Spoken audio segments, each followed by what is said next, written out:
Immerse yourself in the profound insights offered by Father Chuck Belmonte as he delves into daily reflections on various gospel passages from the Bible.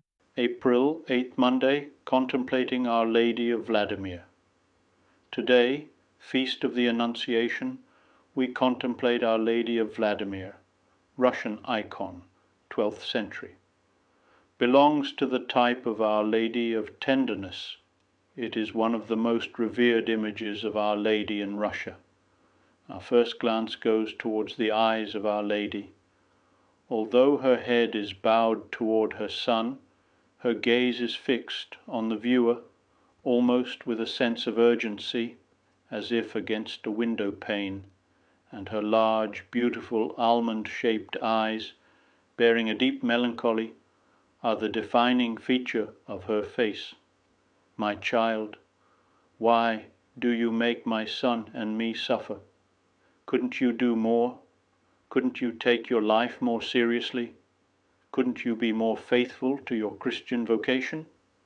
Leave aside whatever separates you from my son, and come with me. Our Lady's veil tells us of her immaculate purity. We continue our contemplation looking at the details of the icon following a circular path. Next, her deep blue mantle evokes the spiritual depth of her love. 3 stars appear on Mary's dress, one covered by the child, her virginity before, during, and after her son's birth. The stars help us also to realize that she is the favorite daughter of God, the Father, the Mother of God the Son, and the spouse and temple of the Holy Spirit. Next, we admire her hands. She cradles her child in her right hand, and she supports him.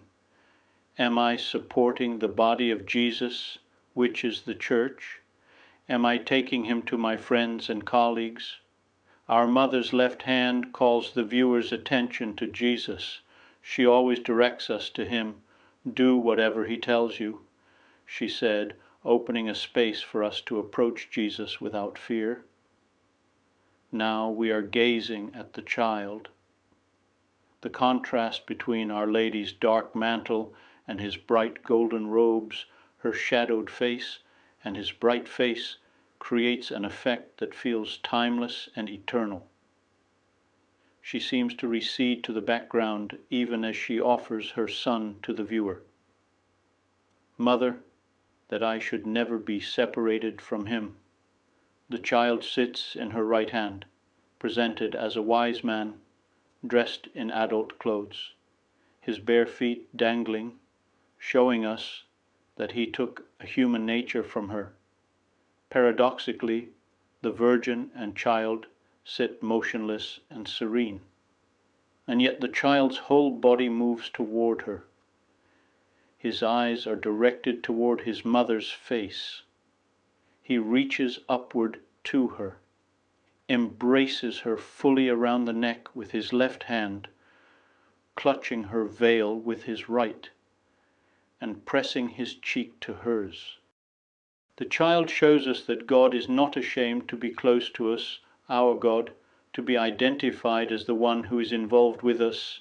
Here, though, it is as if he is not merely unashamed, but positively shameless in his eagerness, longing to embrace and be embraced. It is not simply that God condescends not to mind our company. Rather, he is passionate for it. The image of God's action we are presented with here is of a hungry love. My Lord, you are seeking my love, and I distancing myself from you. Closing the circular movement, we conclude where we began, looking at our mother's countenance. Mother, the gentle tenderness you share with your child is a quiet, strong feeling reflected from your image. There is no distance between his soft but total embrace and you. He loves you. Yes, there is no doubt. Oh, how this child loves you, and he is God. And yet his body is from your body, his flesh from your flesh, his heart from your heart.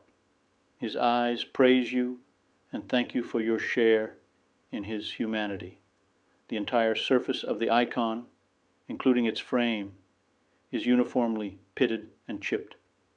Perhaps the flaked paint and scars on the surface serve as a reminder to us who are wounded and not yet fitted for the beatific vision.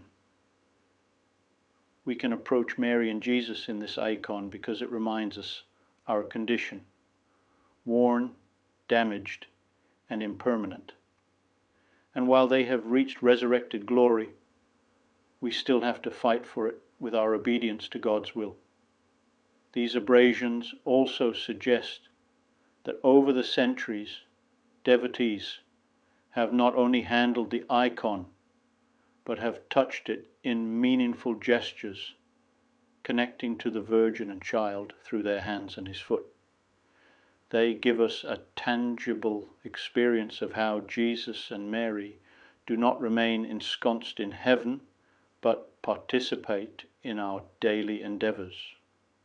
The golden background of the evokes a situation outside the limits of time and space, our true fatherland, heaven. I would be delighted to extend an invitation to you once again tomorrow for another insightful reflection on the Gospel by Father Belmonte.